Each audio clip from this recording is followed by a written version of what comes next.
Ico kigwati c'amazu ya kijambere cubakiwe abasangwa butaka begeranirijwe muri site ya Sigi muri komine Mukike.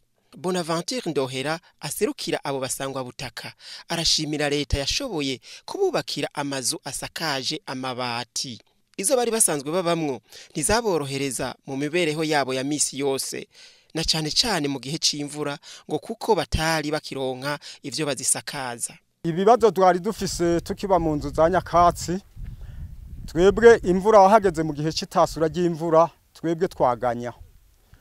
Muranabona ko n'amashamba beneyo bayifitiye, muri twebwe nta muntu yashobora kwaduka ngo ashobore kwinjira mu ishamba rya kanaka.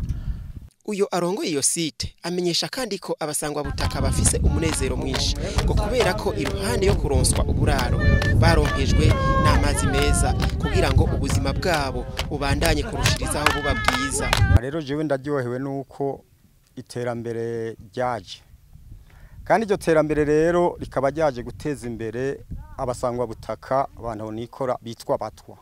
Dufise umunezero ntangere. Nyakubahwa Musitanteri arabishirukamo umwete, none dushima icyo amaze gushikako n'ibikorwa amaze kuturangurira kandi dushimisha imitima yacu.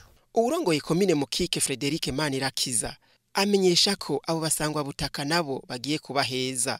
Akavuga kandi ko komine hamwe n'imvukira y'iyo komine ari mu mahanga baterera mu kuduza impome nayo ibiro vy'umukuru w'igihugu bigatanga amabati.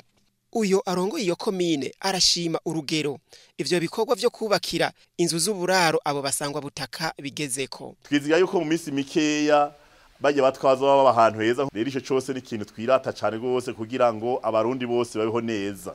Mumenya ko muri iyo site ya Sigi hategekanijwe kubakwa inzu zigera kuri 64, zimwe muri izo zikaba zaramaze kurangira. Umwe usagambeyo